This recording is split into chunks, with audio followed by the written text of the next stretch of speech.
अस्सलाम एवरीवन। हम लोग स्टार्ट कर रहे हैं मई जून 2021 का पेपर 4 वेरिएंट 42 और इंशाल्लाह ताला इसको फिर यूट्यूब पे भी अपलोड कर देंगे। कुछ टेक्निकल इश्यूज है जिसकी वजह से जूम पे पढ़ाना पड़ रहा है। पहले क्वेश्चन पे आए।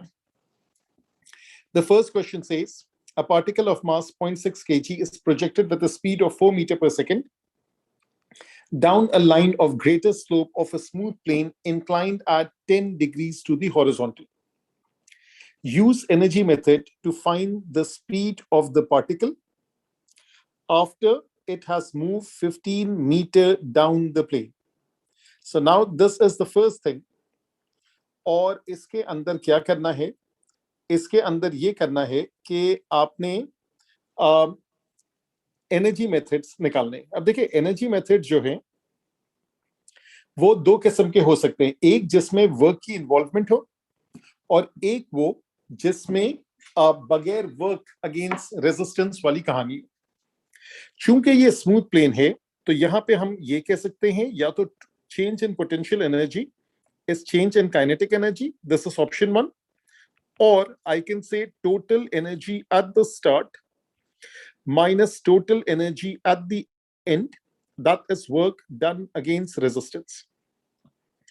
अब यहां पे अगर मैं डायग्राम बनाता हूं और ये डायग्राम यूं करके एक स्लोप बन गया, ये जो स्टार्ट है that is the top और जो बॉटम है that is the end. Top में आपके पास क्या इन्फो है, बॉटम में आपके पास क्या इन्फो है, ये लिख ले।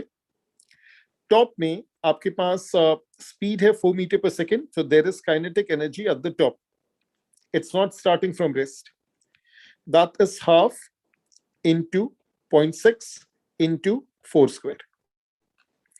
Potential energy at the top, that is mg, this is 0.6 into g which is 10 sin theta, which is sine of 10 degrees into distance along the plane. ये आ गया। Therefore, total energy at the top is these two added together. जब हम bottom की बात करेंगे तो हम लोग कहेंगे kinetic energy at the bottom, that is half into 0.6 into v square, and potential energy at the bottom, that is 0 because उसके हिसाब से आपने हाइट मेजर की थी। इन दोनों को ऐड करेंगे, that is the total energy at the bottom. Therefore, half into 0.6 into 4 square plus 0.6 into 10 into sine of 10 degrees into 15 meters, that is equals to half into 0.6 into v square. Simplicity के लिए कोशिश करें इस scenario में जो जो चीजें cancel हो सकती है उसको कैंसिल कर दें, जैसे कि ये मास कैंसिल हो गया और उसके बाद वर्किंग करेंगे तो आपको v की वैल्यू मिल जाएगी। That is the first thing.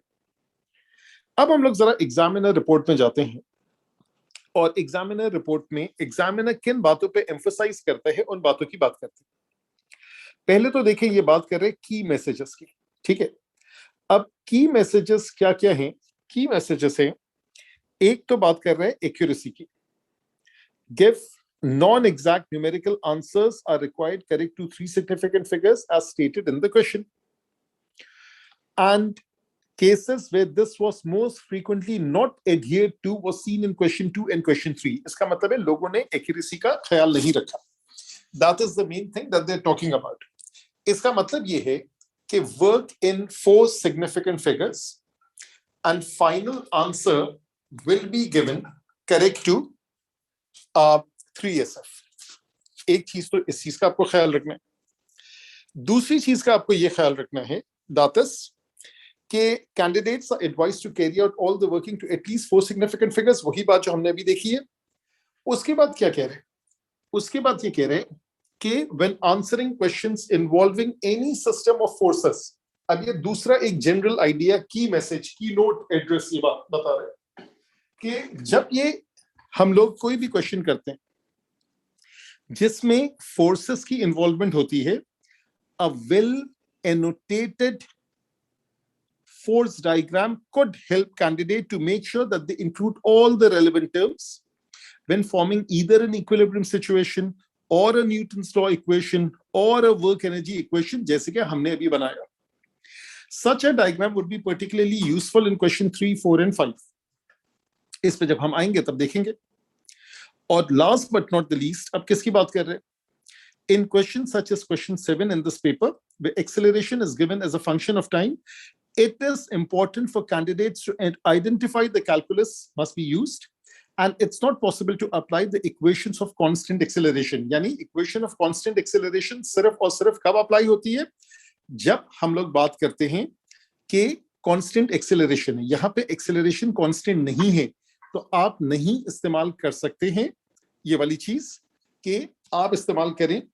एक मिनट रुकिएगा बेटा. हाँ सही है. तो आप यहाँ पे equation of motion cannot be used, आपको डिफरेंशिएशन इंटीग्रेशन ही इस्तेमाल करना. अच्छा, उसके बाद क्या चीज, किस चीज की बात कर रहे हैं? उसके बाद ये बात कर रहा है, the paper was generally very well answered by many candidates with a wide range of marks seen. बहुत टॉप के भी, बहुत लो भी. The examination allowed candidates at all levels to show the knowledge of the subject while differentiating well between even the stronger candidates. ठीक है. Question 1 and 2 are found to be the most accessible. ये सबसे आसान थे. 1 and 2 हमने 1 कर लिया. 1 का भी हम wording पढ़ते हैं. And question 6 and 7 proved to be the most challenging. और ये वाकई जानदार questions. In questions such as question 2 and question 5b, where the sign of an angle is given, it's not necessary to evaluate the angle. हाँ, इस चीज का बड़ा ख्याल रखें कि हम लोग खामखा की वर्किंग ना करें. इसने जब आपको साइन ऑफ एन एंगल दिया है, so you don't need to find that angle. You have to work either in the decimal value और the fraction value, whichever one is appropriate, because they may lead to approximation which could affect the accuracy. ये मसला होता है कि आपकी accuracy जो examiner चाह रहे हैं वो खराब हो जाएगी. तो ये की मैसेजेस थे, जनरल कमेंट थे जो हमने देख लिए. अब बात करते हैं हम क्वेश्चन नंबर 1 की. Many candidates answered this question well, although a significant number made errors with the solution. When finding the potential energy, some candidates used the 15 meter as the height. ये गलतियों की बात कर रहे हैं. उन्होंने 15 मीटर को हाइट किया rather than using the correct form 15 sin 10 degrees. यानी हम लोगों को चूंकि फोर्स का कंपोनेंट हम ले रहे हैं along the plane, तो distance along the plane होता है. That is the way that I've taught you. Some did not include the effect of the initial speed of the particle. ये भी हो गया. Other candidates included the effect of all necessary terms of potential energy and two kinetic energy terms, but used incorrect signs when combining them. अच्छा, ये अब कुछ लोगों ने इसको ऐसे solve किया होगा कि change in potential is change in kinetic. लेकिन I personally feel comfortable in making people understand, applying the concept of total energy at the start and total energy at the end.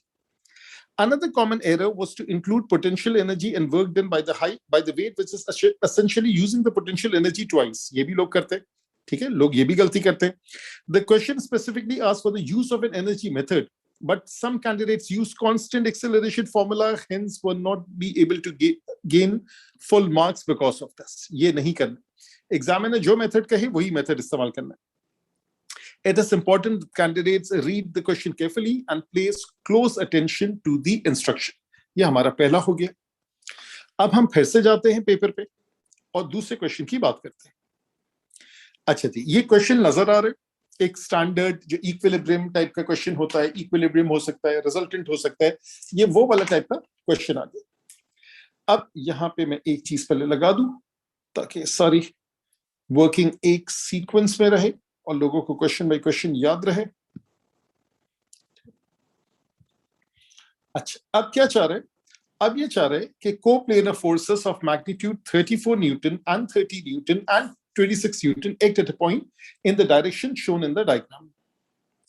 Given that sin of alpha is 5/13. अब सबसे पहले मैं यहां लिखता हूं sin of alpha is 5/13. छोटा सा एक नन्हा सा ट्राइंगल बना दें और आप ये कहेंगे कि ये वाला जो है डायग्राम इज लाइक दिस. ये आपका अल्फा है, ये 5 है, ये 13 है, ये राइट एंगल है, ये बेस है 12. Therefore cosine alpha is 12/13. ये पहली चीज मुझे नजर आई. इसी तरीके से sine of theta is 8/17. Sine of theta is 8/17. एक और डायग्राम बनाए. यहां पे आपने बनाया यूं करके. So sine of theta is 8/17. Calculator में इस्तेमाल करता हूं. So therefore this is 17 square minus 64. That comes out to be 225. तो ये आ जाता है 15. Therefore cosine of theta is 15/17. अच्छा, अब एक और इशू है.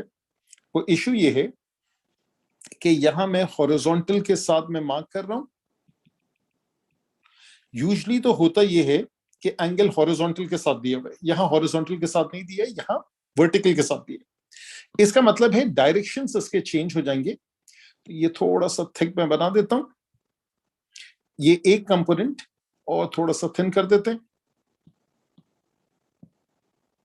ये एक कंपोनेंट यूं जाएगा, इसका कंपोनेंट यूं जाएगा. This is for this force. Orange वाला यूं हो गया, थोड़ा सा और लेंदी कर देते हैं. ये यूं हो गया. ये वाला जो 34 न्यूटन का फोर्स है, सो दिस इज 34 कोसाइन थीटा. ये यूं बन गया. अगर थीटा हॉरिजॉन्टल के साथ होता है तो हॉरिजॉन्टल कोसाइन का कंपोनेंट होता है. वर्टिकल के साथ है वर्टिकल कोसाइन का कंपोनेंट. अगर ये एंगल गिवन होता तो मैं 90 से सब्ट्रैक्ट करके कर लेता. अगर मैं यहां पे करूंगा तो फिर लोग कंफ्यूज हो जाते हैं बिटवीन इसका साइन, उसका कॉस, उसका कॉस, इसका साइन. तो बेहतर है कि यूं कर लेता. This is 34 sine theta. This one is 26 cosine alpha. और ये वाला है 26 साइन अल्फा. अब ये वैल्यूज निकाल लेते हैं. 34 into cosine theta, 17 ones are 17 twos are 2 into 15, that is 30 Newton. बहुत ही आराम से कैलकुलेशन हो गई. 34 sine theta, so this comes out to be 16 Newton. 26 sine alpha, 13 ones are 13 twos are 2 fives are 10. This is equals to 10 Newton. और ये वाला है 26 cosine alpha 2 into 12 is 24. एक मर्तबा डबल चेक कर लीजिएगा. ये सारी सिंपल कैलकुलेशन. अब यहाँ पे एग्जामिनर बेशक आपको कैलकुलेटर अलाउड है, लेकिन इतनी साफ सुथरी वर्किंग है कि कैलकुलेटर जरा आगे चल के अलाउड होगा, अभी नहीं. आगे चल के जरूरत पड़ेगी. अलाउड तो है, जरूरत कब पड़ती है, दैट्स द मेन थिंग. इसको चाहिए क्या? इसको चाहिए find the magnitude and direction of the resultant of the three forces. तो अब आप ये कहेंगे सम ऑफ horizontal forces, और यहां पे एक जगह बना ले sum of vertical forces. आपको पता है जो फोर्स सीधे हाथ पे है वो पॉजिटिव है, जो उल्टे हाथ पे है वो नेगेटिव है, जो ऊपर है वो पॉजिटिव है, जो नीचे है वो नेगेटिव है. वही एक्स और वाई कोऑर्डिनेट का गेम. अब यहां पे सीधे हाथ पे 30 है और उल्टे हाथ पे 16 है, उल्टे हाथ पे 10 है. So 30 minus 26, that comes out to be 4 Newton. Similarly, ऊपर की तरफ 30 है, नीचे की तरफ 24 है. This comes out to be 6 Newton. तो सिंपल सी वर्किंग ये होगी. इसका मतलब ये है कि along the x axis ये आ गया 4 Newton, and along the y axis ये वाला जो आ गया है ये है 6 Newton. ये यूं करके डायग्राम बन गया. ठीक है. तो ये वाला आपका है 4 Newton, ये वाला आपका है 6 न्यूटन. इसका मतलब है जो रिजल्टेंट है वो इन दोनों के दरमियान में होगा. तो रिजल्टेंट यूं करके बनेगा. रिजल्टेंट कैसे निकालेंगे? रिजल्टेंट पाइथागोरस से निकालेंगे. So therefore r square is equals to 4 square plus 6 square, that is 16 plus 36, that comes out to be 52. So therefore r comes out to be square root of 52. और फिर उसकी जो decimal value निकालेंगे, I think that comes out to be 7 point something, I think 7.21 Newton. ये इसकी value आ गई. उसके बाद इसको चाहिए कि क्या डायरेक्शन है. डायरेक्शन का मतलब है एंगल. इस एंगल का नाम मैं phi रखता हूं. So therefore tangent of phi is 6/4. Therefore phi is tangent inverse of 6/4, tan inverse of 1.5. इसको कैलकुलेटर में इस्तेमाल करेंगे. So let me grab a calculator. और यहां पे मैंने लिखा 1.5, और यहां शिफ्ट और यहां पे tangent लिख शिफ्ट और tan लिखा, that is 56 3 degrees. That comes out to be 56.3 degrees. ठीक है, अब ये 56.3 डिग्रीज जो है वो एक्स एक्सिस से ऊपर है. अब चूंकि यहाँ एक्स एक्सिस नहीं है, यहाँ 30 न्यूटन फोर्स ओरिजिनली गिवन थी, तो आप कहेंगे 56.3 degrees above the line of 30 Newton force, और रिजल्टेंट की वैल्यू है स्क्वायर रूट ऑफ 52 न्यूटन्स. तो ये वाला दूसरा क्वेश्चन भी बिल्कुल स्ट्रेट फॉरवर्ड था. इसमें देख लेते हैं एग्जामिनर क्या चीज बता रहे, किस चीज में लोग गलती करते, वो जरा सा देख लेते हैं. अच्छा ठीक, यहां मैं ये पेज लगा दूं. ठीक है जी.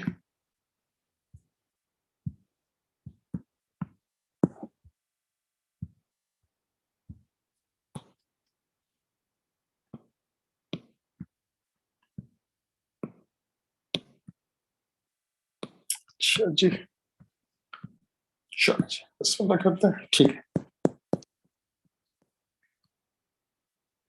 क्वेश्चन 2 था ये, इसको पढ़ लेते हैं. क्वेश्चन 2 में कह रहे, in this question the exact value of sine alpha and sine theta was given. So candidates are not expected to evaluate the angle to answer it effectively. For those candidates who did evaluate the angles, this led to a slight loss of accuracy. Common sense की बात है, खामखा जब आप angle निकालेंगे जबकि जरूरत नहीं है, तो आपका एक्यूरेसी का मसला तो आएगा. और उसके अंदर फिर ये कह रहे हैं कि this question was generally well answered. The most common approach was to resolve the forces in the direction of the 30 Newton force and in the direction perpendicular to the 30 Newton force. वही along the x-axis and perpendicular to the 30 Newton force along the y-axis. Almost all candidates were successful in doing this. It was then necessary to find the magnitude of the resultant, and the most straightforward way of doing it was to use Pythagoras to combine the two perpendicular forces x and y. Once the magnitude has been found, the angle at which the force x could be determined using trigonometry, वो भी हमने कर दिया. Although many candidates found both the magnitude and the angle, they did not use the value of the angle to uniquely describe, ये असल चीज है, to uniquely describe the direction of the resultant. तो वो लिखने के बाद बताएं, सिर्फ एंगल लिख के छोड़ नहीं दें. There are many ways that the candidate can express this direction, which can be expressed either in words or by using a suitably annotated diagram. यानी अगर मेरे पास ये चीज है, ये डायग्राम है, तो यहां मैं ये कह सकता हूं कि ये वाला जो है फोर्स, तो ये फोर्स यूं बना ले कि ये रिजल्टेंट है, और ये वाला जो एंगल है, तो ये वाला एंगल इतना है. This is the resultant square root of 52 newton, making an angle of 5 की वैल्यू है 56.3 degrees along the above the horizontal, along the positive x axis भी कह सकते हैं. ठीक है, तो आपने अपनी तरफ से पॉजिटिव एक्स एक्सिस बनाया और उससे 56.3 डिग्रीज अप. चलिए अब क्वेश्चन नंबर 3 की बात करते हैं. यहां पर ये कह रहे हैं a ring of mass 0.3 kg. तो अब चीजों को मैं अंडरलाइन करता हूं. मास जो है वो 0.3 kg है, रफ हॉरिजॉन्टल रॉड है, कोएफिशिएंट ऑफ फ्रिक्शन जो है वो 0.8 है, force of magnitude 8 Newton x on the ring. This force x at an angle of 10 degrees above the horizontal in the vertical plane. यानी जो सरफेस आपको नजर आ रहा है, समझिए ये कागज है, यही वर्टिकल प्लेन है, तो इसी पे होगा. दीवार पे है तो सारी फोर्सेस दीवार पे है, कोई साइड पे किसी एंगल पे नहीं आ रही. Find the time taken for the ring to move from rest 0.6 meter along the road. Along the rod, not road. ठीक है, ये मूव है, रेस्ट है, 0.6 मीटर. अच्छा, इसका मतलब ये है कि अब यहां पे जो क्वेश्चन बन रहा है, उस क्वेश्चन के अंदर जो चीज आपको बनानी है, वो पहले एक रॉड आपने बना दी. इस रॉड पे एक फोर्स आप लगा दें, समथिंग लाइक दिस.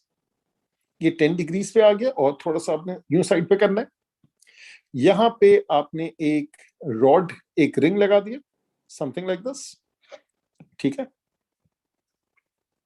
और इस रिंग का जो वजन है वो 0.3 g नीचे की तरफ है. यहां पे एक R आ गया, उसके बाद यहां पे आपका आ गया the force which is 8 Newton. ये एंगल आ गया 10 डिग्रीज। अब इसके दो रेजोल्यूशन आप कर लें। एक रेजोल्यूशन होगा along the x axis, this is 8 cosine 10 degrees. एक होगा ऊपर की तरफ विच इज 8 साइन 10 डिग्रीज, और एक होगा उल्टे हाथ की तरफ, that is the F max, because friction always acts parallel to the surface and friction always opposes motion। और इसके अलावा क्या है, इसके अलावा एक्सेलरेशन का डबल हेड एरो बना दे। ये सारी चीजें ठीक है, आराम से। I would take my sweet time, आराम आराम से मैं डायग्राम बनाऊंगा। एग्जाम में ना मांगे ना मांगे, डायग्राम बनाना इसलिए जरूरी है ताकि चीजें अपने सही कॉन्टेक्स्ट में आ जाए। सबसे पहले आप आर निकालेंगे, तो r plus 8 sine 10 degrees is equals to 0.3 into 10। अच्छा, अक्सर लोग ये सवाल करते हैं कि क्या हम जी को 9.8 या 9.81 ले सकते हैं? द आंसर इज नो, नहीं ले सकते। तो इसके अंदर सारा कुछ जो है वो डिग्रीज में ही होगा। So therefore 8 multiplied by sine of 10 degrees, तो ये वैल्यू आती है 1.389। So this is 3 minus 1.389, this is the value of r. इसको जरा सा माइनस कर देते हैं, 3 minus 1.389, this comes out to be 1.611।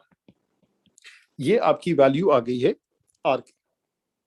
उसके बाद आप लिखेंगे F max is equals to mu r. Mu की वैल्यू है 0.8, इसको मल्टीप्लाई करें 0.8 से, and this comes out to be 1.2888, 1.2888। ये आपका एफ मैक्स की वैल्यू आ गई। अब ये सीधे हाथ पे ये फोर्स खींचते हुए ले जाएगा, तो resultant force is mass into acceleration 8 cosine 10 minus F max is equals to mass कितना है 0.3 इंटू ए।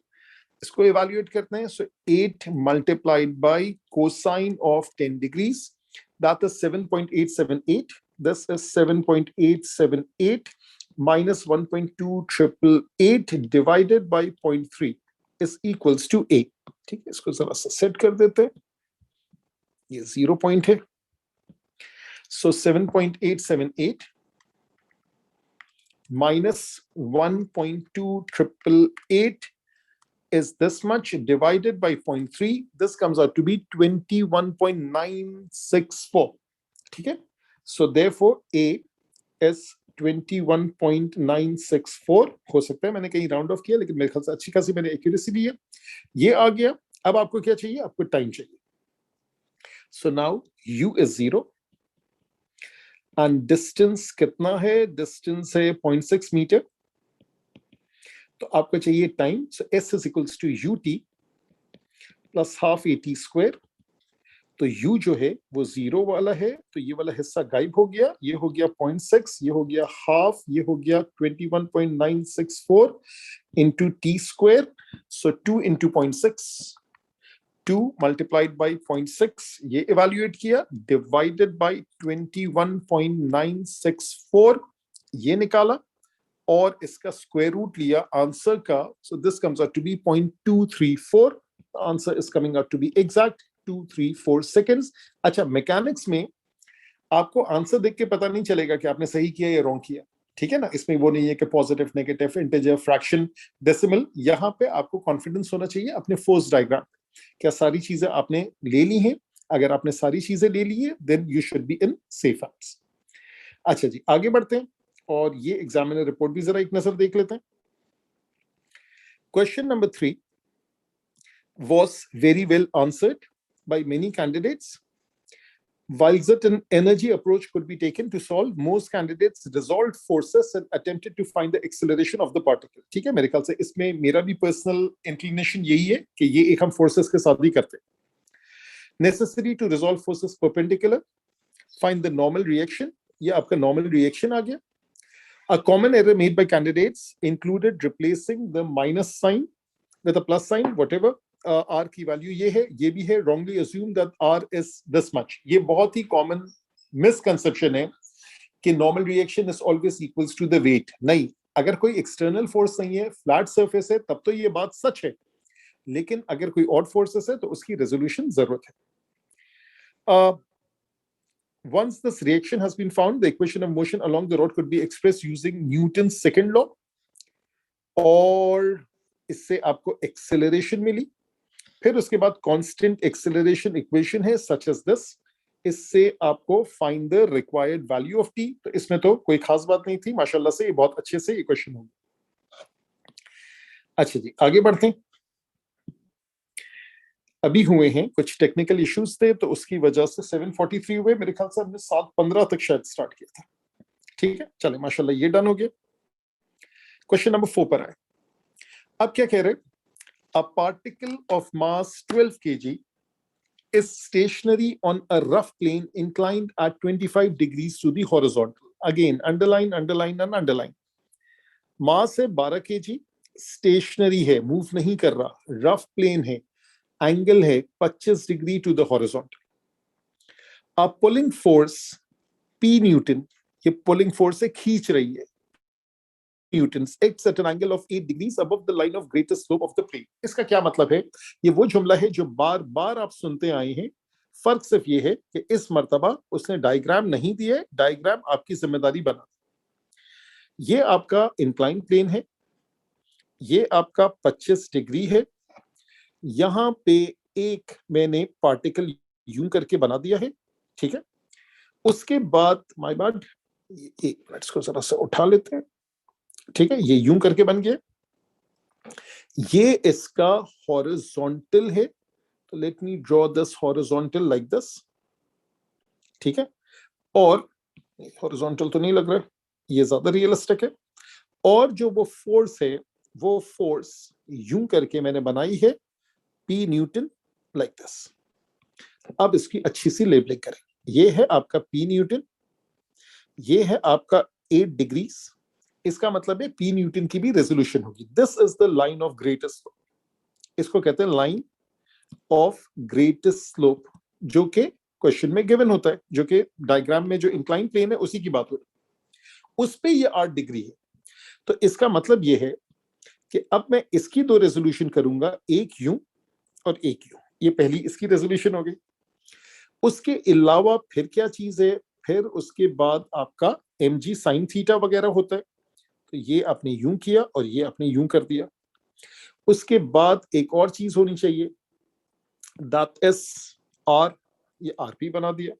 और एफ मैक्स मैं अभी बाद में प्लग इन करूंगा. ये वाला है पी कोसाइन 8 डिग्रीज. बहुत ही नजाकत के साथ, सुकून के साथ आपने काम करना है. This is p sine 8 degrees. ये वाला जो है, दिस इज आर. ये वाला जो है वो एम जी साइन थीटा, और एक है एम जी कॉस थीटा. ये वाला कॉस है जो मैं अभी लेबल कर रहा हूं, और ये वाला है एम जी साइन ऑफ 25. ये भी लेबल कर लिया. अब क्या चीज बची? चूंकि ये रफ प्लेन है, there are 2 options, either or. Either versus और.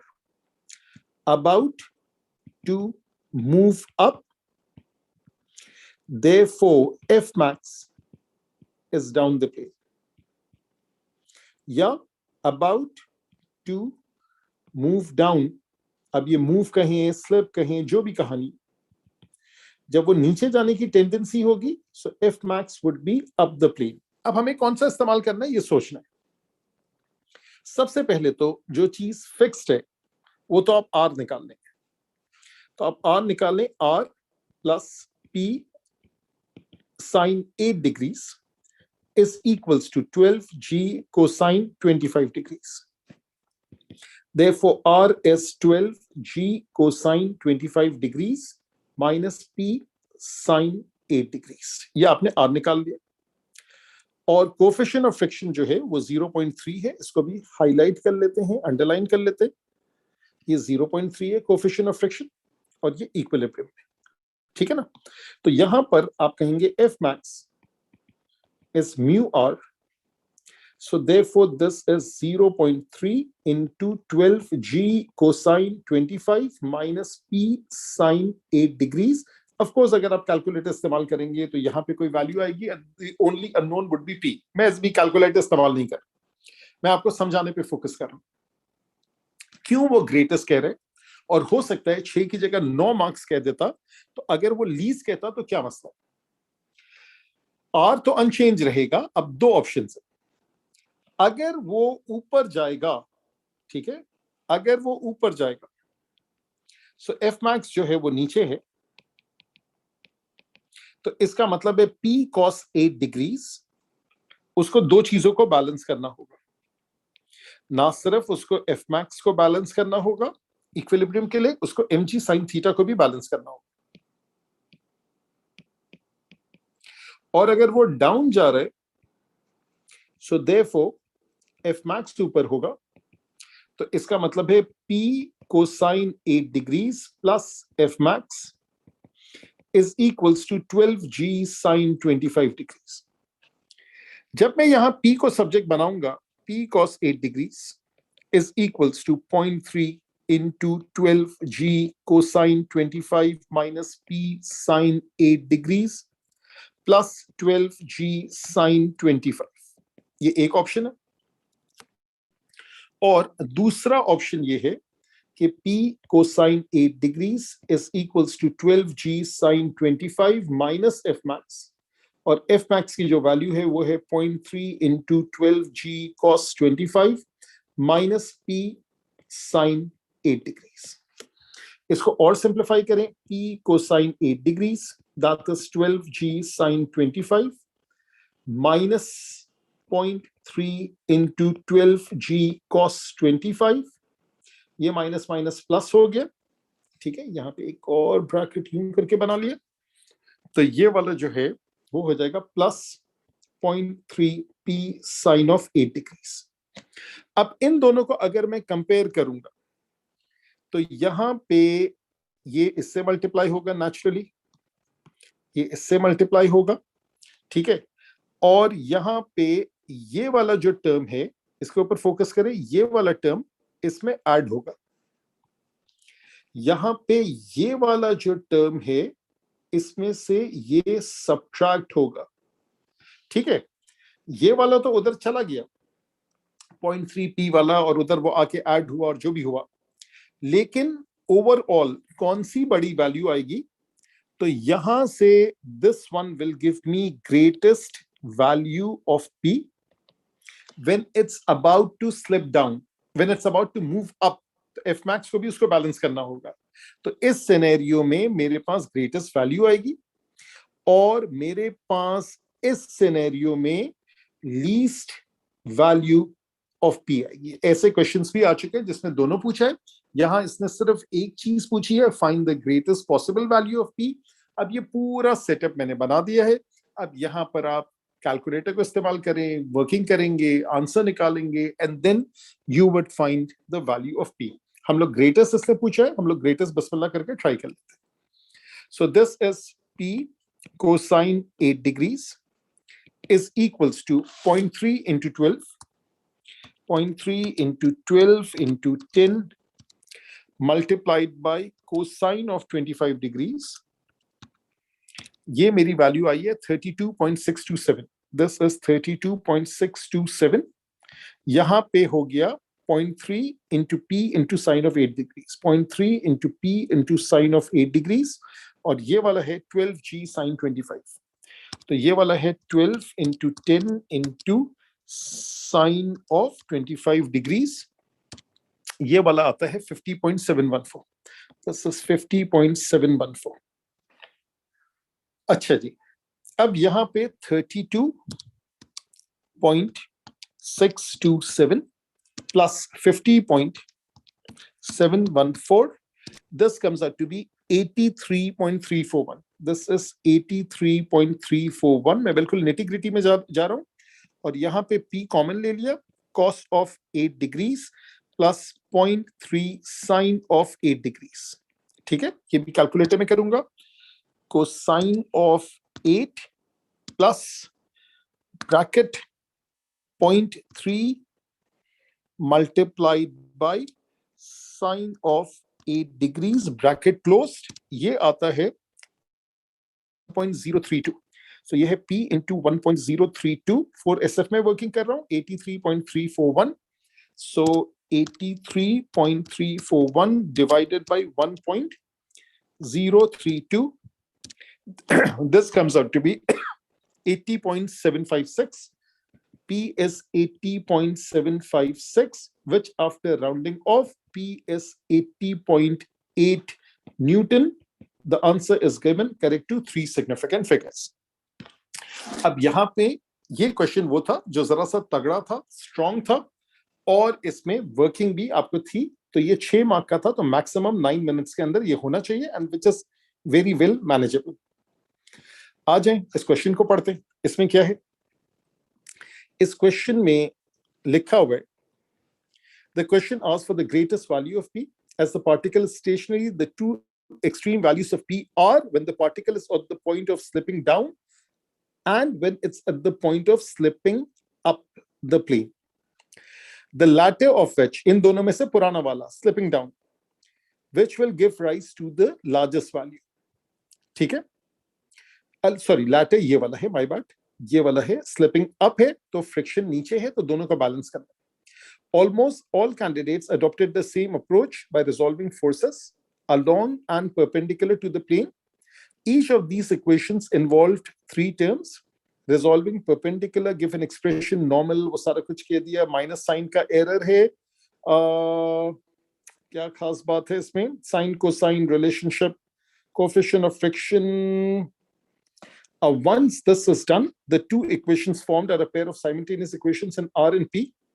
Most candidates made a good attempt at this problem and either substituted directly for R or used the standard method for solving simultaneous equation. हम लोगों ने substitute किया, R की जगह R को P में लिख दिया ना, तो basically substitution ही था, क्योंकि R in terms of P था, दूसरी वाली equation भी in terms of P थी, एक में से subject बना के दूसरे में डाला and then you worked it out.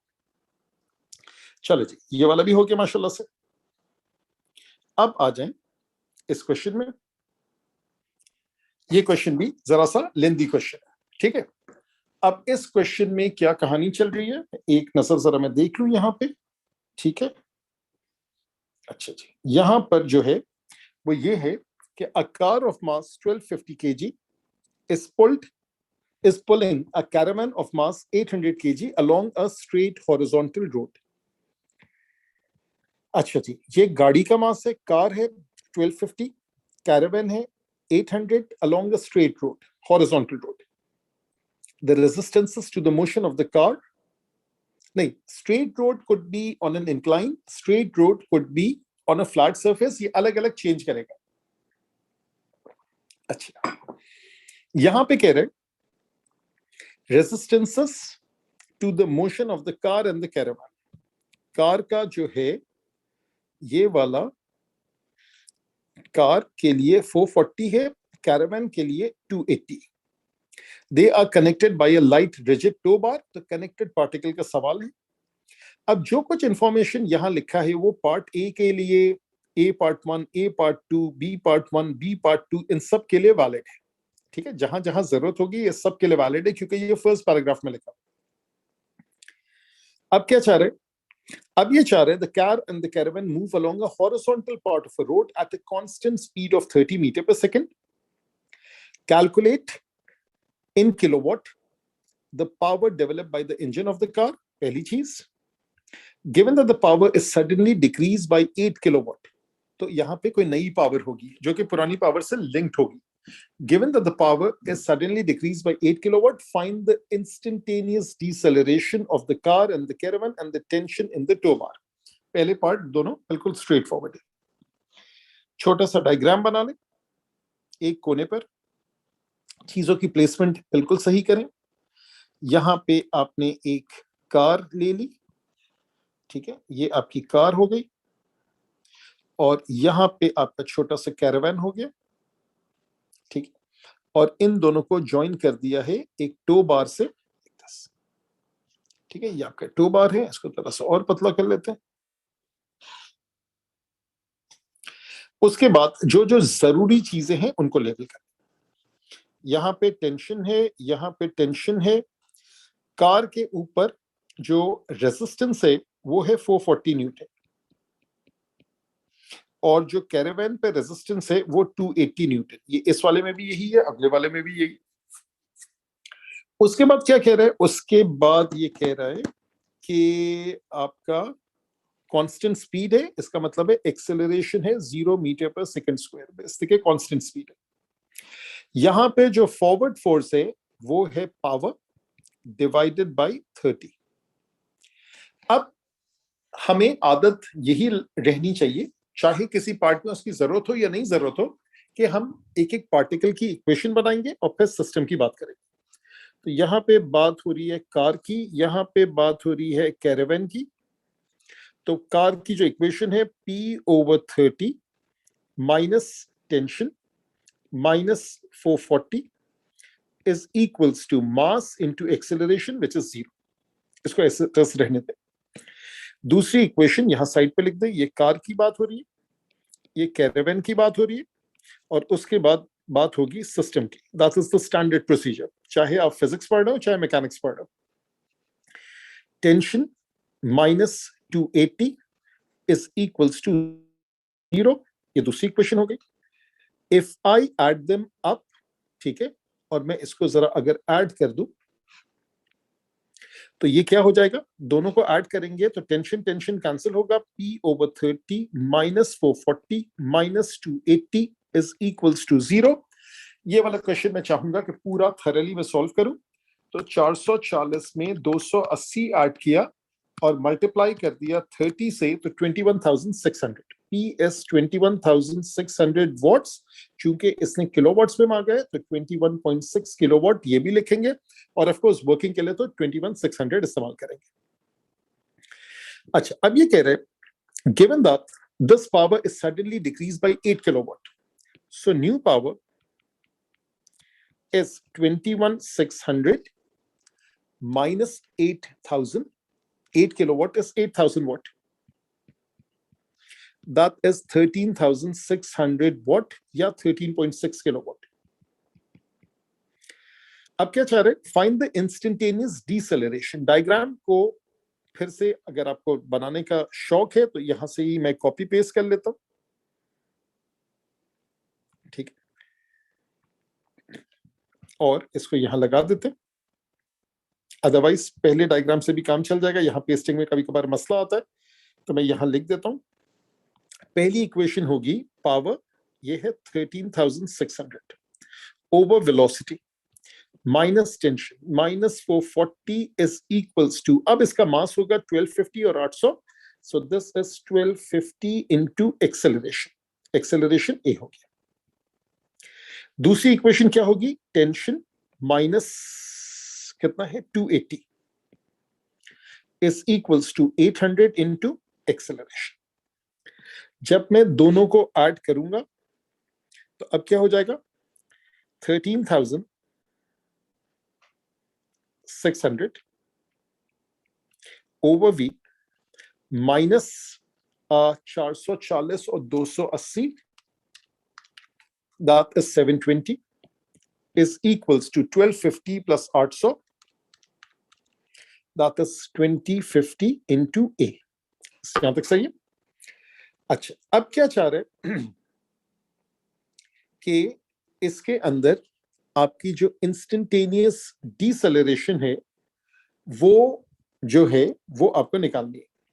अब यहां पर आपके कितने अननोन्स हैं, आपका इंस्टेंटेनियस डिसेलरेशन निकालना है, आपका टेंशन निकालना है, ठीक है, that is in the second part.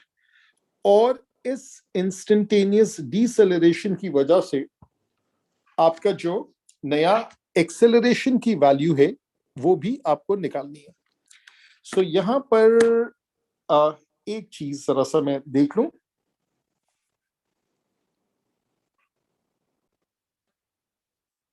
अच्छा जी, हम लोग थोड़ा सा रिज्यूम करते हैं। यहां पे बात ये हो रही है कि जो आपका फोर्स है इसमें कहीं ये नहीं लिखा हुआ है कि उसकी स्पीड जो है वो चेंज हो रही है, क्योंकि ये वाला पहले पैराग्राफ में लिखा हुआ है, the car and the caravan they are moving at a constant speed of 30, power कम हो गई, तो जो आपकी वेलोसिटी है वो अभी भी 30 ही लेंगे। अदरवाइज तीन इक्वेशंस दो अननोन्स, तो इट डजंट मेक सेंस। तो ये वाला है 30। अब जब आप इसकी वर्किंग करेंगे तो वो मैं वर्किंग करता हूं। 13,600 divided by 30, that is 453.33 minus 720, this is negative, divided by 2050. So therefore acceleration comes out to be negative 0.1300 metre पर सेकेंड स्क्वायर। चूंकि अगर 3SF में लिखना है तो इसको एक हटा दे 0.130, तो ये वाली वैल्यू इसकी आ जाती है। अच्छा, उसके बाद आप अगले पार्ट में जाते हैं। The car and the caravan now travels along a part of a road inclined at sine inverse 0.06. ये एंगल पे जा रहे, inclined road है। It travels up the incline at a constant speed with the engine of the car working at 28 kilowatts. तो constant speed पे है और ये 28 kilowatts पे वो वर्किंग कर रहा है। फिर से डायग्राम बनाए, यहां पे आपने हॉरिजॉन्टल बनाया, यहां पे आपने इंक्लाइन बनाया। आप यू मार्क कर दें, साइन ऑफ थीटा इज 0.06, तो ये वाला हो गया थीटा। यहां पे आपने वही सिनेरियो फिर से ड्रॉ कर दिया। तो ये आपकी गाड़ी है, ठीक है, और यहां पे आपका कैरावान है और ये जरा सा टेढ़ा बन रहा है, कोई इश्यू नहीं है। और इसको ज्वाइन कर दे एक टो बार से, लाइक दिस, ठीक है। मेरे ख्याल से कुछ और ज्वाइन कर देते हैं, लाइक दिस, ठीक है। अब इसका जो फोर्स आगे की तरफ है उसको हम लेबल कर देते हैं और बाकी सारे फोर्सेस ड्रॉ करते हैं। ये टेंशन है, ये टेंशन है। जो रेजिस्टिव फोर्सेस है वो अभी भी वही रहेंगे। पहले वाले में जो रेजिस्टिव फोर्स है वो 440 न्यूटन है, दूसरे वाले में 280 न्यूटन है। कार अपनी जगह पे है और यहां पावर है 28,000 डिवाइडेड बाय जो v है वो आपको निकालना है। कांस्टेंट स्पीड है, एक्सेलरेशन 0 है। और क्या चीज नीचे जाएगी, यहां पे इसका mg sin थीटा नीचे जाएगा, which is कितना वजन है इसका, this is 800 g sin of theta। sin of theta की वैल्यू है, एक मतलब डबल चेक कर ले। जो गाड़ी है वो 1250 है, caravan 800, and this one will also be 1250 g sin theta। अच्छा, अब क्या चाहिए उसको, इसको चाहिए आपका कांस्टेंट स्पीड पे है। फिर से आप इक्वेशन बनाएंगे, car 28,000 divided by v minus tension minus 450 minus 440 minus 1250 g, that is 10 into sine theta 0.06 is equals to 0. This is equation number 1. उसके बाद है कैरावान, यहां पर है t minus 280 minus 800 into 10 into sine of whatever the angle is theta 0.06, that is equals to 0. तो अगर आपको tension चाहिए, यहां से टेंशन निकाल लें, ऊपर प्लग इन करें और आपको स्पीड मिल जाएगी, दैट्स वन अप्रोच। या आप सिस्टम की इक्वेशन बना लें, तो सिस्टम में टेंशन वैसे ही गायब हो जाएगा। 28,000 divided by v minus 440 minus 280 minus 1250 into 10 into 0.06 minus 800 into 10 into 0.06 is equals to 0। अब आप कैलकुलेटर का इस्तेमाल करेंगे तो यहां से आपको v की वैल्यू मिलेगी और उसकी जब वैल्यू निकालते हैं वो वैल्यू आती है 14.4 मीटर पर सेकेंड। ठीक, ये इसकी वर्किंग होगी। अब क्या चाहिए इसको, find the increase in potential energy. अब हल्का सा क्वेश्चन इससे पोटेंशियल एनर्जी की बात करें इन 1 minute. 1 minute is 60 seconds. So 14.4 meter per second multiplied by 60 seconds, ये आपको क्या मिलेगा, ये आपको मिलेगा the distance the car travels up the slope. So 14.4 multiplied by 60, therefore this comes out to be 864. ठीक है, so therefore this is 864 meters along the plane. अब ये याद रखेगा, ये हाइट नहीं है, ये along the plane. Therefore, increase in potential energy, that is mg sin theta into distance along the plane. ये जो distance along the plane है वो ये वाला है, और ये m और g और sin theta ये अलग से लिख ले. तो m कितना है गाड़ी का और पूरे सिस्टम का, बल्कि सॉरी ये कैरावैन की बात कर रहे हैं. तो ये जो m है ये है 800 इंटू 10 इंटू 0.06 इंटू 864, जो मैं अलग से निकाल दिया, और सारा कुछ मैं मल्टीप्लाई करूंगा. So this comes out to be 414000 joules. और अगर आपको किलो जूल्स में लिखने का मूड है तो 414 किलो इस तरह करके लिख लेंगे. That is the working for this question. अब इसकी मार्क स्कीम में जाते हैं. यहां से ये कॉपी कर लो.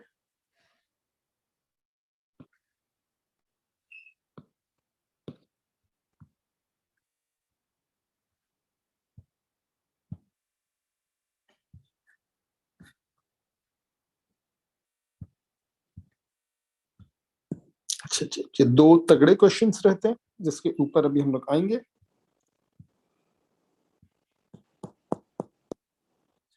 चलो पहले हम लोग इसका एग्जामिनर रिपोर्ट देख लेते हैं. ये क्वेश्चन नंबर 5 है. क्या कह रहा है ये? It says the question asked for the power developed by the car as it travels at a constant speed. There is no net force acting on the system, hence the driving force equals to the total resistance. जो हम लोग अपनी working कर रहे थे वही बातें कर रही है. Some candidates incorrectly assume that only the resistance of the car was required, but the engine has to provide power to drive the car.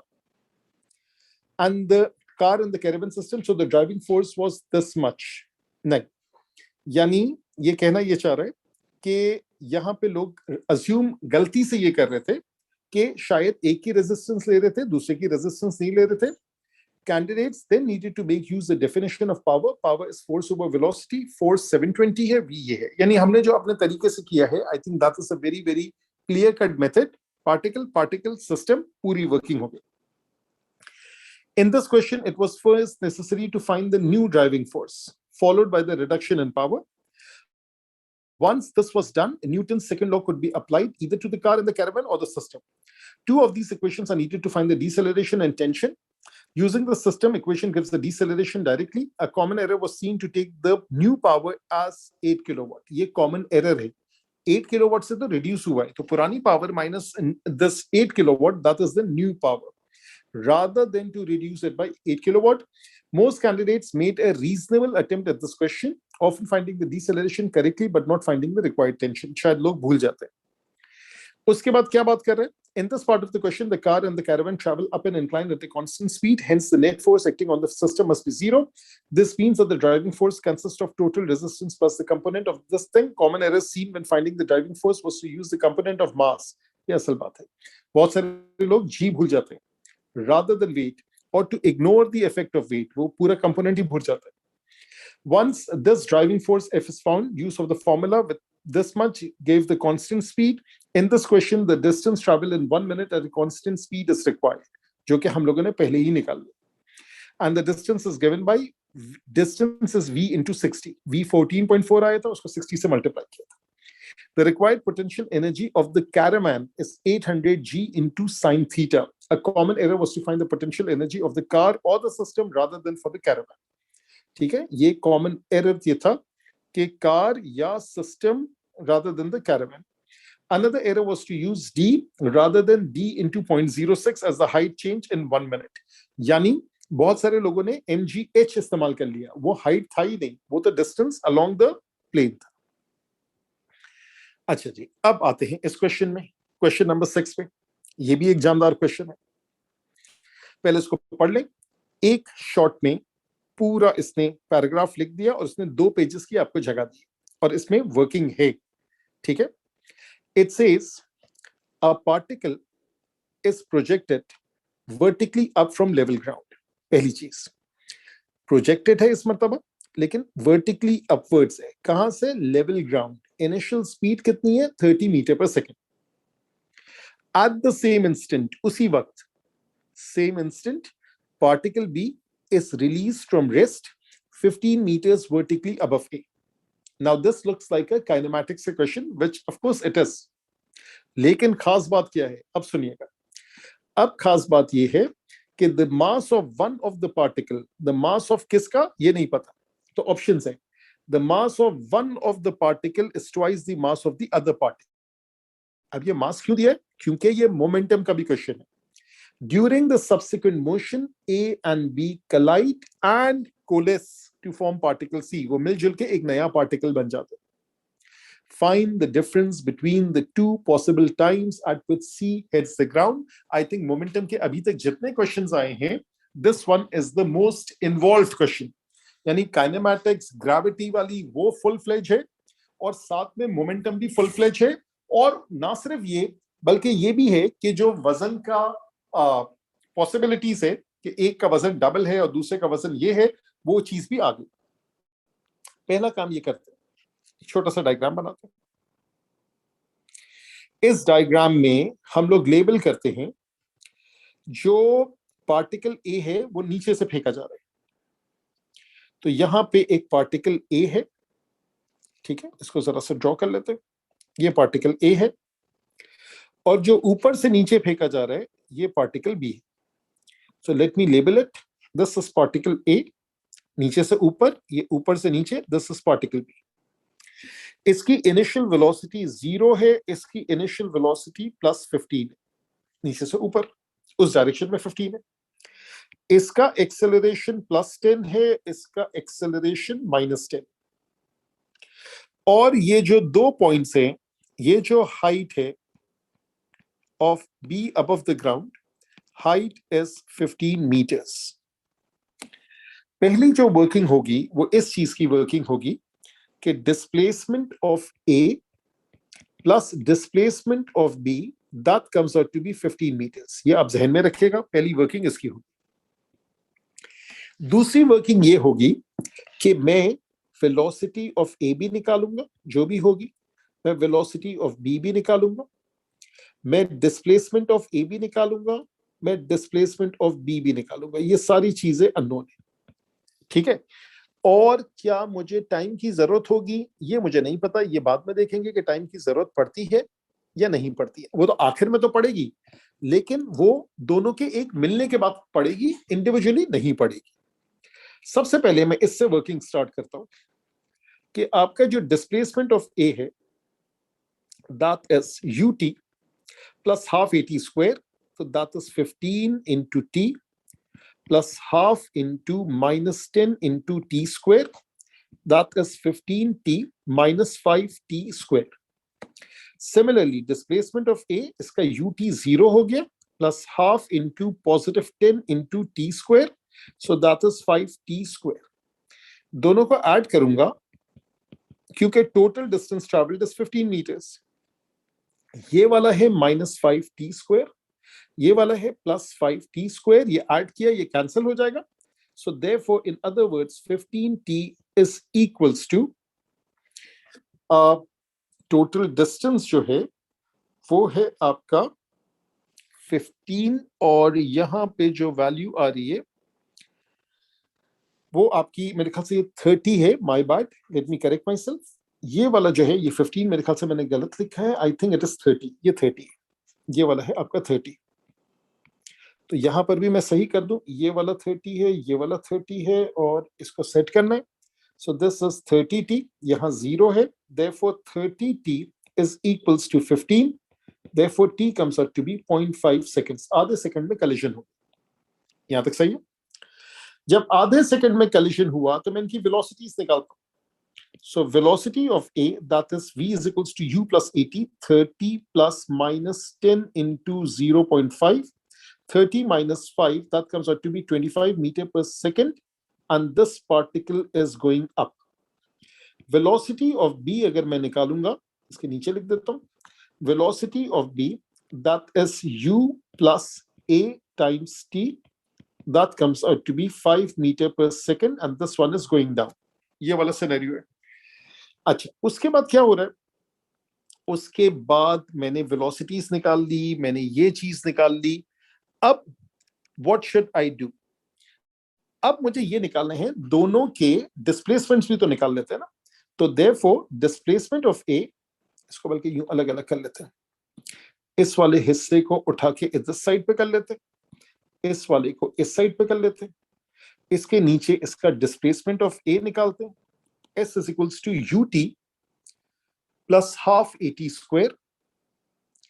तो आपका u जो है वो पहले वाले में है 30 इंटू 0.5 और -5t स्क्वायर, -5 इंटू t जो है वो 0.5 स्क्वायर। अब देखिए यहां भी मैं एक आपको ट्रिक बताऊंगा कैलकुलेटर के कम से कम इस्तेमाल करने की। And displacement of b that is 5 into t square which is 0.5 square, that is 5 into half 5 into 1/4, that comes out to be 1.25 meters।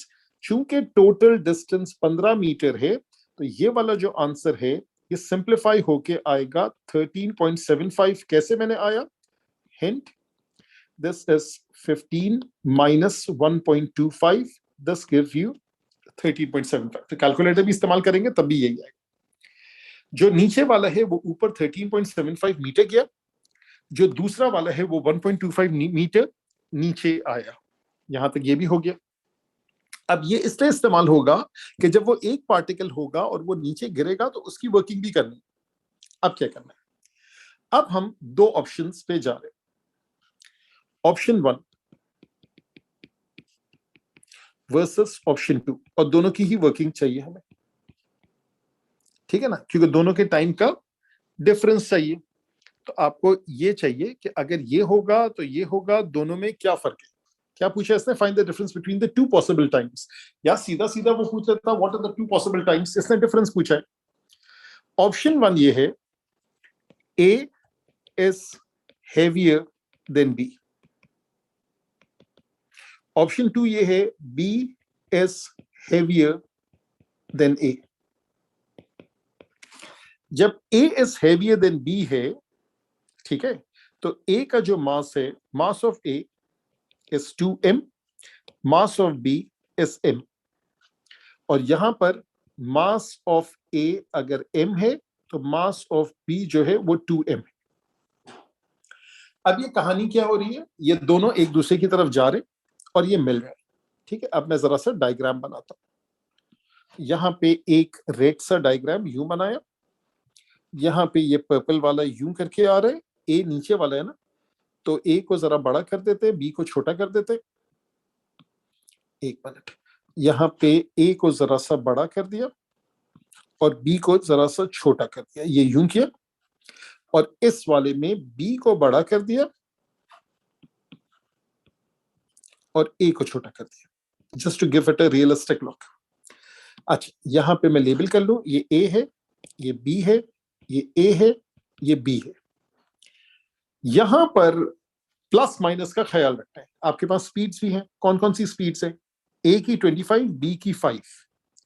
ए ऊपर जा रहा है तो ये 25 को हम पॉजिटिव ले लेंगे, बी नीचे आ रहा है तो ये 5 मीटर पर सेकंड, फिर यहाँ पे ये 5 मीटर पर सेकंड और ये है 25 मीटर पर सेकंड। और मैं अपनी तरफ से निशान डाल दूं, इसको पॉजिटिव लेंगे, इसको पॉजिटिव लेंगे, इसको नेगेटिव लेंगे, इसको नेगेटिव लेंगे, सही है। अच्छा जी, अब इसकी वर्किंग बिस्मिल्लाह करके करते हैं। आप कहेंगे कि mass of A is 2m, so that is 2m into 25, plus का निशान डालूंगा, and this is m into -5। ये मिलजुल के हो गया 3m का वजन, और वो वेलोसिटी से जा रहे हैं v। Got the idea. ये हो गया 50m, ये हो गया -5m, ये हो गया 3mv, m तो कैंसिल हो जाएगा, 45 divide by 5, v comes out to be 15 metre पर सेकेंड। ये इस स्पीड से ये ऊपर की तरफ जा रहा है क्योंकि ये पॉजिटिव आ रहा है, इसका मतलब है it's going up. Particle A यानी जो पूरा कंबाइंड है, particle C, so this C is now going up. यहां पे वर्किंग करेंगे तो अब क्या होगा, अब ए का वजन m है और ये हो गया 25, इसका वजन है 2m और इसके साथ हो गया -5, that is equals to 3m into v। So this is 25 minus 10, 15m is equals to 3mv, mm cancel, v comes out to be 5 meter per second going up। ये कहानी हो गई, ठीक है। आराम से देख लें, इसमें बहुत ही इन्वॉल्व वर्किंग है। यहाँ पे काइनेमैटिक्स की वर्किंग है, दोनों का डिस्प्लेसमेंट इक्वल्स टू, अब 15 था, यहां से टाइम आया, दोनों की करस्पॉन्डिंग वेलोसिटीज आई, दोनों के करस्पॉन्डिंग डिस्टेंसेस आए, अभी डिस्टेंस इस्तेमाल होगा। वेलोसिटीज की बेसिस पे option 1 A is heavier than B, twice than this. Option 2 B is heavier than A, तो B is twice that of this. ये दोनों एक दूसरे को अप्रोच कर रहे हैं, इसका माइनस साइन, इसका माइनस साइन, क्योंकि नीचे से ऊपर पॉजिटिव लिया, तो इसकी वेलोसिटी 15, इसकी वेलोसिटी 5। अब हम लोग इस्तेमाल करेंगे जो कि बहुत कम इस्तेमाल में आता है, that is concept of displacement. ठीक है, तो क्योंकि ये ऊपर जा रहा है, इवेंचुअली नीचे जाएगा, तो हम इस्तेमाल कर रहे हैं concept of displacement, which is initial velocity को पॉजिटिव लेते हैं और एक्सेलरेशन को नेगेटिव लेते हैं और डिस्प्लेसमेंट को भी नेगेटिव लेते हैं, क्योंकि वो ऊपर जाके नीचे गिरेगा। अब ए ने कितना ट्रैवल किया था? ए ने ट्रैवल किया था 13.75, तो इसके हिसाब से वर्किंग होगी। तो यहां पे आप लिखेंगे S is equals to ut plus half at square. So therefore negative 13.75 is equals to u, which is 15t plus half into minus 10 into t square. जब हम ये वाली वर्किंग करेंगे तो अब क्या होगा? minus 13.75 is equals to 15t minus 5t square. ये एक क्वाड्रेटिक इक्वेशन बनेगी। यहां पे हम लोग आसानी कर लेंगे, 5t square minus 15t minus 13.75 equals to 0. I think इसमें इस चक्कर में नहीं जाएगा कि आप फैक्टराइज करने की कोशिश करें, सीधा सीधा क्वाड्रेटिक फॉर्मूला इस्तेमाल करेंगे, तो t की वैल्यू आती है 3.74 seconds. Of course negative value को आप डिस्कार्ड कर देंगे। फिर से आप वर्किंग करेंगे, S is equals to ut plus half at square। ठीक है, मैं एक और काम कर लेता हूं, इसमें थोड़ा सा और डेप्थ डाल देता हूं, और इसके अंदर वो जो चीजें हैं वो जरा सा मैं लिख देता हूं। यहां पे S की वैल्यू u जो है वो प्लस 15 है, और एक्सेलरेशन माइनस 10 है, S है माइनस 13.75। यहां पे u की वैल्यू प्लस 5 है, एक्सेलरेशन माइनस 10 है, s की वैल्यू है माइनस 13.75। वही वर्किंग हो रही है, but in a different, with different values, different initial speed values. minus 13.75 is equals to 15t plus half into minus 10 into t square. That is 15t minus 5t square. इस तरफ लेकर आ जाए, 5t square minus 15t minus 13.75 equals to 0। फिर से आप quadratic formula इस्तेमाल करेंगे और आपकी t की वैल्यू आती है 2.23 सेकेंड्स। देयरफॉर इसने डिफरेंस का है, तो difference is just subtraction, difference is 1.50 correct to 3 significant figures. ठीक है, तो ये बहुत ही जानदार सवाल था जो आज तक आया है मोमेंटम में सो फार। ठीक है, हिस्ट्री में, इतिहास में अभी तक जो सबसे मुश्किल सवाल आया है वो ये, सबसे इन्वॉल्व 8 मार्क का सवाल। Now let's move to the last question which is not so difficult, manageable है, इंशाल्लाह ये भी हो जाएगा। चले जी, अब इसको एक नजर देख लेते हैं। इसमें क्या खास बात है? इसमें खास बात यह है, particle P moving in a straight line starts from rest at a point O। ठीक है, तो ये rest at point O comes to rest 16 seconds later। अच्छा, उसके बाद क्या कहना चाह रहे? उसके बाद कह रहे the acceleration is given by, तो ये acceleration की 3 equations है। There is no sudden change in velocity at any instant, यानी जो velocity इस वाले 2 पे होगी वही velocity यहां होगी, जो 4 पे होगी वही यहां पर होगी, and so on। हालांकि inequality में वो inclusive नहीं लिखा हुआ है, बट वही चीज रहेगी। Find the values of t when the velocity of p is 55 for 5 seconds। बहुत ही abrupt इसने सवाल किया। मुझे 3 वेलोसिटी की इक्वेशन चाहिए। सबसे पहले मेरे पास इंफॉर्मेशन ये है कि when t is 0, v is 0, s is 0, and when t is 16 it comes to rest, v is 0। ये 2 पॉसिबल इक्वेशंस, दो पॉसिबल कंडीशंस मेरे पास है, 3 कहना चाहिए, टीवी और टी और एस, 3 कंडीशंस। सबसे पहले मैं ये करता हूं, मैं वेलोसिटी की पहली इक्वेशन उठाता हूं। Velocity is integral of 6 + 4t dt लिखा। ये आपने लिखा 6t plus 4t square over 2 plus c, that is 6t plus 2t square plus c, this is v. अब जब मैं डालूंगा when t is 0 v is 0, तो इस सिनेरियो में c की वैल्यू 0 आ जाती है।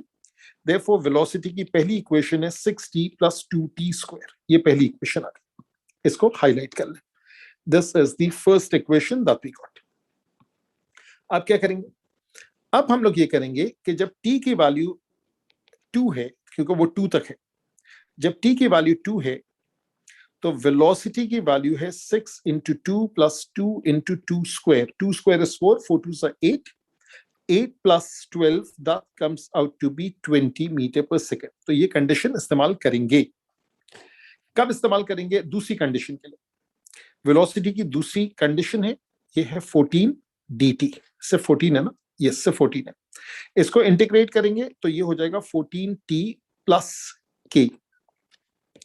अब यहां पे आप कंडीशन लिखेंगे when t is 2, v is 20, 20 is 14 times 2 plus k. अब इस मर्तबा k 0 नहीं आ रहा है, therefore k comes out to be -8. Therefore the second equation is 14t minus 8. This is the second equation for velocity. अब क्या करें, इसके ऊपर भी v निकाल लो। When t is equals to, क्या कहां तक जा रही है, 2 से लेके 4 जा रही है। When t is equals to 4, v is equals to 14 into 4, which is 56, and 56 minus 8 is 48 meter per second. तो यहाँ पे मैं जरा सा हाईलाइट कर लूं कि इसमें खास बात क्या निकली थी। इसमें आपको ये मिला था t is 2, v is 20, ये खास बात है। t is 4, v is 48, ये खास बात है। अब इसको अगले वाले में इस्तेमाल करें। अब इसको इंटीग्रेट करेंगे किस वाले को, a is 16 minus 2t. A is 16 minus 2t, so velocity is 16 minus 2t dt. That is 16t minus 2t square over 2 plus h लिख लेते हैं, another constant. ये 2 तो कैंसिल हो गया, और अब मैं प्लग इन करूंगा when t is 2, v is 20. तो अब मैं प्लग इन करूंगा when t is 4, v is 48. तो ये 48 लिखा, ये 16 into 4 minus 4 square plus h. अच्छा जी, 64 minus 16, that is 48, therefore h comes out to be 0. Therefore आखिरी इक्वेशन जो आ रही है वो आ रही है v is equals to 16t minus t square, and this is the third equation जो कि मैं, कौन से कलर्स है, ठीक है, एक और कलर इस्तेमाल कर लेते हैं which is purplish. तो ये वाली चीज यूं करके आ गई, ये 3 equations. So this is equation 1, ठीक है, ये है इक्वेशन 1 वेलोसिटी की, ये है इक्वेशन 2 वेलोसिटी का, और ये वाला जो है ये वाला है इक्वेशन 3, ठीक है। सो दिस इज इक्वेशन 3। अब देखें, इसने कहा कि हमें वेलोसिटी कब आएगी, जब वैल्यू होगी 55। अब जब 55 है तो मेरे ख्याल से वो आखिरी इक्वेशन से ही आएगी, क्योंकि वेलोसिटी बढ़ती जा रही है। सेकंड इक्वेशन में तो 48 तक पहुंची है, तो तीसरी इक्वेशन से ही निकलेगी। सो use equation 3 when v is 45 है, 55 है, this is 55 when v is 55, so therefore 55 is equals to 16t minus t square था, ये मैं सही कर दूं, ये t square है, ठीक है, 16t minus t square. Therefore t square minus 16t plus 55 is equals to 0. 5 11s are बहुत ही आसान फैक्टराइजेशन है। So t square minus 5t minus 11t plus 55 equals to 0. t minus 5 minus 11 t minus 5 equals to 0. t minus 5 t minus 11 equals to 0. Therefore t is equals to 5, t is equals to 11. ठीक है, these are the two times. इसमें 2 times के, find the values of t for which the velocity of t is 55. yes, ये 2 times आपके आ गए, and these are the answers for this part. चलिए जी, ये वाला माशाल्लाह डन हो गया। ये कितने मार्क का था, ये 5 मार्क का था। आसान वर्किंग थी लेकिन छोटी छोटी चीजें। अच्छा जी, ये वाला क्वेश्चन देखते हैं। इस क्वेश्चन में हमने अक्सर चीजें तो कर ली हैं, अब हम लोग इसके बिल्कुल आखिरी पार्ट में जा रहे, तो थोड़ा सी नीटी ग्रिटी का ख्याल रखना होगा। देखिए हमने अभी तक क्या अचीव किया, हमने वेलोसिटी की 3 इक्वेशंस निकाली, हमने उसकी बेसिस पे 2 कंडीशंस निकाली एंड सो ऑन। हमने उसके बाद ये किया कि वैल्यू थी 55, उसकी बेसिस पे वर्किंग करके टाइम की 2 वैल्यूज निकाली। अब ये कह रहे complete the sketch of the velocity diagram और उसके बाद find the distance travelled while it is decelerating. अब जो वेलोसिटी डायग्राम मुझे बनाना है, मेरे पास 3 इक्वेशंस है। This is equation 1 which is a quadratic equation in which coefficient of t square is positive, क्योंकि इससे शक्ल मुझे देखनी पड़ेगी। This is equation 2, this is a straight line equation, जो कि ऑलरेडी इसने बना दी, तो आसान काम तो उसने खुद ही कर लिया। This is equation 3 which is another quadratic equation, लेकिन coefficient of T square is negative. पहली चीज तो ये होगी। पहला काम 6t + 2t स्क्वायर, तो क्वाड्रेटिक जब पॉजिटिव होता है तो इसकी जो ग्राफ की शक्ल है वो कुछ यूं बननी चाहिए। अगर इंक्रीज की बात करेगा तो मैं यहां से चीजों को उठाऊंगा और यहां तक लेके जाऊंगा। ये वाला पोर्शन जो ग्रीन डॉट्स के दरमियान है वो मुझे ड्रॉ करना है। तो इसका मतलब है पहला हिस्सा मैंने यूं करके ज्यादा कर्वेचर करके यूं ड्रॉ कर दिया, दैट इज परफेक्टली राइट। मसला ये आ रहा है कि जब ये कह रहे हैं कि व्हेन इट इज डिसेलरेटिंग, इसका ताल्लुक डायग्राम के साथ है। इसका ताल्लुक कैसे डायग्राम के साथ है? स्ट्रेट लाइन तो इसने बना दिया, रीजन 1, रीजन 2, अब रीजन 3 की बात कर रहे हैं। रीजन 3 के लिए ये जो वेलोसिटी है 16t - t स्क्वायर, ये कैसे ड्रॉ करेंगे? v is equals to 16t - t square, that is t common 16 minus t, coefficient of t square is negative, तो इसका मतलब है ये अपसाइड डाउन यूं करके बनेगा। ठीक है, पहली चीज तो ये हो गई, ये यूं बना और एक हॉरिजॉन्टल लाइन यूं करके ड्रॉ कर दी। इसके जो रूट्स हैं वो है 0 और वो है 16। ठीक है, इसको थोड़ा सा बड़ा कर लेते हैं। और इसका जो टर्निंग पॉइंट है वो है 8। इसका मतलब ये है कि यहां पे इसका पॉजिटिव स्लोप है, यहां पे इसका नेगेटिव स्लोप है, इसका नेगेटिव 8 से लेके 16। इसका मतलब है ये 4 है, यहां कहीं 8 है, तो इसका मतलब है इसको 2 हिस्सों में बनाएगा। 8 पे जो भी इसकी वैल्यू आ रही है, कुछ हमें वैल्यू एग्जैक्ट प्लॉट नहीं करनी, जो वैल्यू आ रही है तो वो कुछ यूं करके 8 तक अपनी इंतहा को पहुंचेगा और उसके बाद आगे क्या होगा, आगे जो पर्पल लाइन है वो यूं करके यूं नीचे तक जाएगी। So that's how the diagram is drawn. तो बहुत ही ट्रिकी डायग्राम था ये।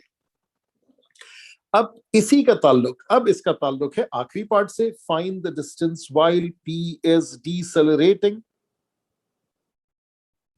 तो आपको एरिया अंडर ग्राफ निकालना है। ठीक है, ये जो आपको एरिया अंडर ग्राफ निकालना है तो वो ये वाले रीजन का निकालना है। This is the region that we are talking about. और we know that area under graph कैसे निकालते हैं? एरिया अंडर ग्राफ निकालते हैं बाय इंटीग्रेशन। ठीक है, तो ये आप इंटीग्रेशन से एरिया निकालेंगे। So therefore area under graph P1 का कॉन्सेप्ट है, दैट इज डिस्टेंस कवर्ड। आपको यहाँ C की जरूरत नहीं है, आप निकालना चाहें तो उस मेथड से भी कर सकते हैं, but this one is easier. So therefore the displacement, distance covered between the limit 8 and 16, कौन सी इक्वेशन है? यही वाली 16t - t square dt, which is 16t square over 2 minus t cube over 3 between the limits 8 and 16। तो ये हो जाएगा 8t square 16 square। ठीक है, ये 16 और 2 का कैंसिल कर दिया, -16 क्यूब ओवर 3, ये अपर लिमिट डाल दी, और यहां पर हो गया 8 into 8 square -8 cube over 3। Double check कर लीजिएगा वर्किंग, और जो आंसर आएगा that is the distance covered. So that finishes this particular question also. Now let me go to the summer 21 variant 2, उसकी वर्किंग पे जाते हैं। सबसे पहले यहां देखते हैं इस क्वेश्चन में अब क्या पूछ रहा है। ये पहले उस क्वेश्चन की बात कर रहा है जो पिछला वाला था, जो कि रिलेटेड था मोमेंटम से और काइनेमैटिक्स से। Candidates found this question to be particularly challenging. Several stages involved. Particles are projected at the same time. Determine 3 key facts. कौन से क्या key facts निकालने? Time after which the collision occurs, position of the particles when they collide, and the velocities of the particle when the collision occurs. Alhamdulillah, हमने आराम से सारा कुछ किया। Knowing the velocities of the particles as they collide, the principle of conservation of linear momentum can be used to determine the velocity of the combined particle. ठीक है, conservation of linear momentum, जैसे principle of conservation of energy है, वैसे principle of conservation of linear momentum है। तो इससे velocity of the combined particle। There are 2 cases to consider: mass of one particle being twice that of the other. ठीक है, solving these 2 equations give 2 different possible velocities. Knowing the position at which the collision occurs enable each of these velocities to find the time taken to return to the ground level in each case. The final answer required is the difference between these 2 times. ठीक है, तो difference पूछा और उसके बाद ये सारी चीजें हैं और प्लस माइनस साइन जो ग्रेविटी का है उसके मसले मसाइल हुए थे, उसके अलावा सारा सेट है, यानी हमारे मसले नहीं हुए थे, एग्जामिनर जो डिस्कस कर रहे हैं। In this question, it was first necessary to find the velocity in each of the 3 stages. This was achieved by integrating each of the expressions of acceleration with respect to time. Each integral also includes an arbitrary constant which must be found. सबने बहुत सारे लोगों ने गलती से assume किया कि भाई हर मर्तबा ये 0 होता है। On examination of the 3 expression, it is clear that the velocity can only reach a value of 55 in stage 3. ये हम कर चुके। उसके बाद इसकी बेसिस के ऊपर 2 possible values of ti, जिनका सही कांस्टेंट ऑफ इंटीग्रेशन नहीं था, नेचुरली उनका आंसर में मसला आएंगे और वो फुल मार्क्स उनको नहीं मिलेंगे। Second part, the question asked for the graph to be completed. The straight line represented stage 2. In section 0 to 2, the velocity is a quadratic graph passing through the origin and the bottom point of the given line. उसके साथ चिपकेगा। In the section 4 to 16, अब क्या खास बात है? In the section 4 to 16, the velocity is also quadratic with a maximum value at t is equals to 8, जो कि हमने माशाल्लाह किया है। This curve passes through the endpoints of the line at t is equals to 4, also through the point 16, 0. यानी ये यूं करके बना है। Also, some excellent graphs were seen. Many candidates incorrectly drew straight lines. ये incorrectly drew straight lines for both the missing stages. आखिरी part, to find the time during which a particle is decelerating, it is necessary to locate the maximum value of v at which a is equals to 0, and this occurs at t is equals to 8. हमने t1 के concept से उसके sketch से ढूंढा। In order to find the distance traveled, the expression for velocity must be integrated between the limits of such and such, 8 and 16. Many candidates knew it was necessary to integrate the velocity, but a significant number chose to integrate with the lower limit of 4. नहीं पता लोगों ने क्यों गलती की। Another error which was frequently seen was where candidates assumed that the graph in part B consists of 3 or more straight lines and found the area bounded by triangle and the trapezium. यानी लोगों को वो आदत पड़ी है ना कि वो समझते हैं कि एक्सेलरेशन की एक फिक्स वैल्यू है, तो वो कांस्टेंट एक्सेलरेशन के लिहाज से उनके जहन में ये वाला कॉन्सेप्ट था। उनके जहन में ये कॉन्सेप्ट था कि एक लाइन यूं बनेगी, एक लाइन यूं बनेगी, एक लाइन यूं बनेगी, तो उन्होंने रटाया इसमें लगा दिया। So mashallah से that finishes this particular paper of 2021 जून का, उसका सेकंड वेरिएंट वो हमने thoroughly डिस्कस कर लिया। टेक केयर, अल्लाह हाफिज।